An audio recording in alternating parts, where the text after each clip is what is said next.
In the bitter cold winds of the 19th century, a wealthy successful merchant abandoned all his vast fortune and traveled alone into the desolate wilderness of remote Turkey, driven by an all-consuming quest to find a legendary city that existed only within the lines of ancient poetry. The life story of Heinrich Schliemann stands as the most profound symphony of human obsession and unfulfilled dreams. Tonight wander with him, beneath the soft glow of moonlight amid the ruined remnants of Troy, and uncover the long-buried truth sealed away by the passage of time. The world labeled him a reckless madman, accusing him of ruining the dignity and discipline of formal archaeology, yet Heinrich Schliemann shocked the entire world with the iconic photograph known forever as Priam's treasure. This is a timeless tale of how a cherished dream can step into reality and the heavy price and endless controversy that inevitably follow in its wake. Close your eyes and let the gentle, unrushed rhythm of narration carry you back to an ancient age where mortal heroes and divine myths walked side by side. The entire life of Heinrich Schliemann seemed destined to revolve entirely around the timeless verses of Homer's epics. He fought relentlessly within the ruthless world of business, amassing immense wealth yet never forgetting the solemn vow he made to himself at the age of 8. Tonight's story carries no anxious restlessness, only the soft lingering echo of voices stretching across thousands of years. May this quiet glimpse into the distant past cradle you gently into the deepest, most peaceful slumber.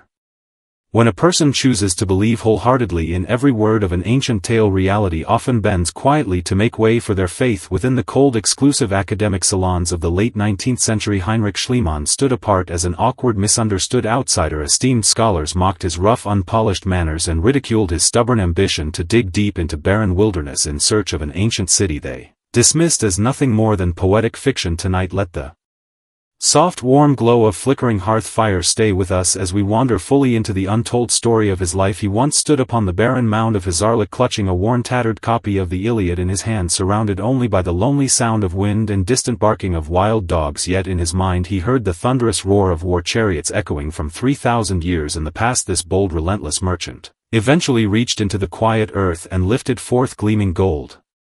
Hidden asleep for millennia, what he uncovered was far more than the priceless treasures of Troy. It was a grand, sacred offering dedicated to the innocent dreams of his childhood. Yet the moment his dream stepped fully into reality, whispers of curse and bitter controversy rose up instantly beside him, shaping his entire life into an unsolved puzzle filled with heroic spirit yet marked by deep, unhealed fractures.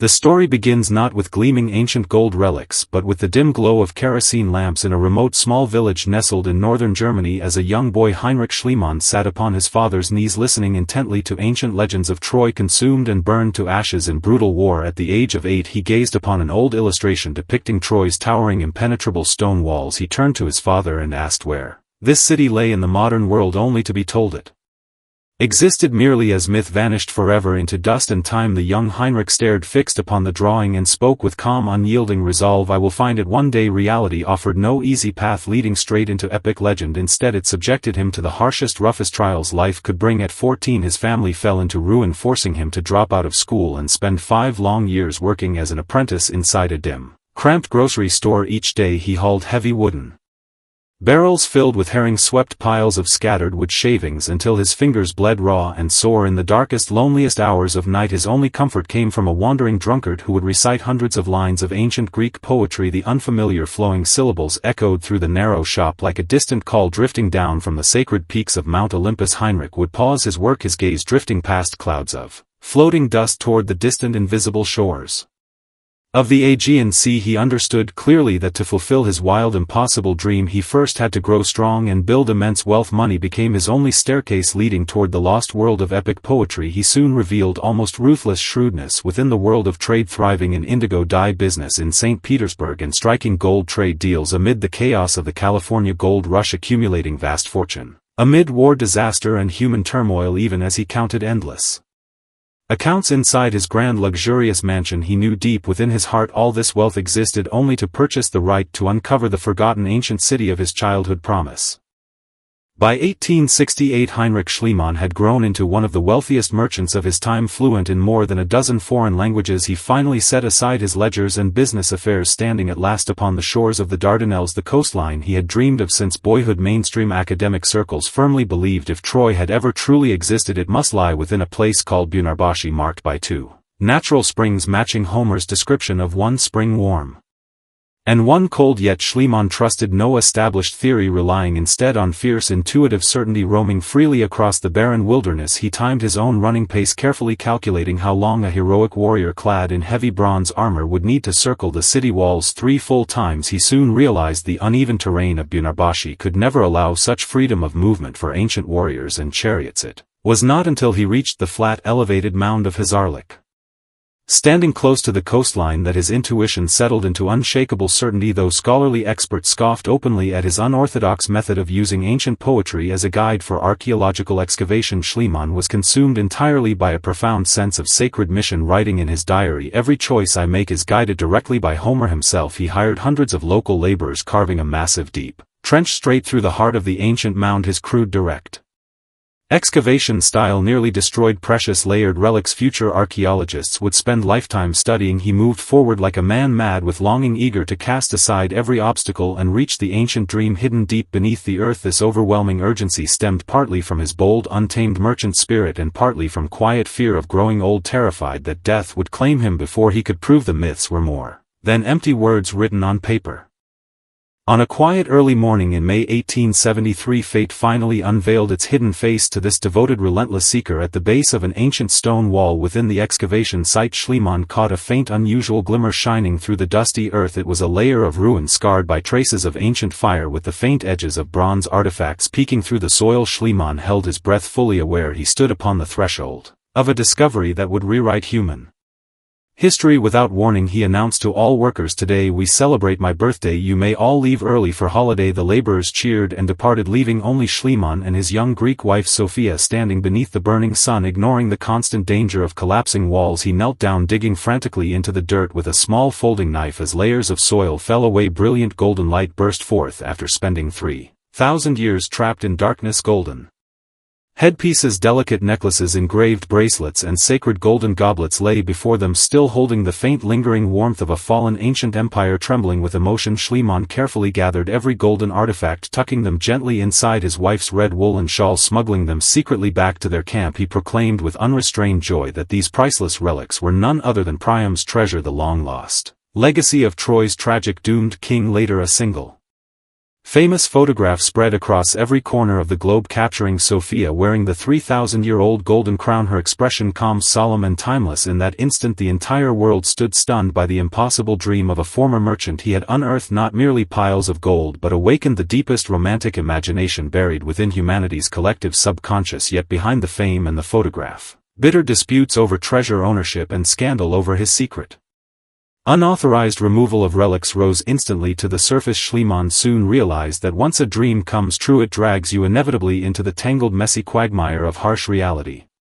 After rising to worldwide fame, Heinrich Schliemann never slowed down to rest upon his achievements. He traveled with Troy's priceless treasures between London, Berlin, and Athens, celebrated as a heroic pioneer yet forever cast as a controversial outsider. Though awarded numerous honorary titles, mainstream academic circles never ceased pushing him aside, dismissing him as a crude, arrogant upstart, a liar fabricating false evidence, and a ruthless merchant chasing fame at any cost. This constant exclusion and criticism made him increasingly sensitive, withdrawn, and isolated, driving him to seek even deeper, older secrets buried beneath the earth. He journeyed to Mycenae, determined to uncover the tomb of King Agamemnon and replicate his miraculous discovery once more. When he lifted another flawless, pure golden death mask from the ancient soil, he sent an urgent message to the Greek king, declaring, "I have gazed directly upon the face of Agamemnon." Later historical research proved the figure buried beneath the mask lived in an era far earlier than the heroic age of the Trojan War. Yet Schliemann's timeless devotion to epic poetry transcended the rigid boundaries of scientific factual accuracy. Throughout those years he struggled endlessly against shifting political tides. Growing exhausted from endless legal disputes and raging public opinion, he once attempted to donate Troy's treasures to his homeland, only to face cold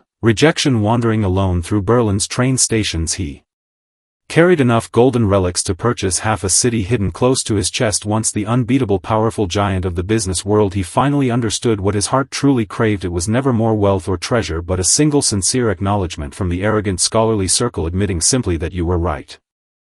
The winter of 1890 marked the final turning point in Heinrich Schliemann's life. He had suffered for years from severe chronic ear trouble, a lasting scar left by countless days working amid wind, sand, damp excavation grounds. After undergoing risky brain surgery to treat his inflamed ears, he ignored strict medical advice, rushing hurriedly to begin his journey home. The streets of Naples, Italy lay wrapped in bitter icy winds. On the eve of Christmas, suddenly Schliemann was struck by violent sharp pain. Collapsing heavily upon the cold stone pavement, robbed instantly of the power of speech, passers-by gathered around, mistaking him for a homeless, destitute old man dressed in plain, worn clothes with no jewelry and no attendants at his side. No one knew inside this frail, trembling body lay the mind behind one of the greatest archaeological discoveries in human history. It was only when doctors found his name card and large sums of cash in his pocket that onlookers realized his true identity. He passed away in quiet loneliness just as he had begun his relentless quest, all alone. Long ago, after his death, modern archaeological advances confirmed beyond doubt that Troy truly existed, yet the layer Schliemann had uncovered dated far earlier than the actual Trojan War era. He misread timelines, misplaced ancient locations, and even misunderstood his own place in history. Yet through this glorious madness and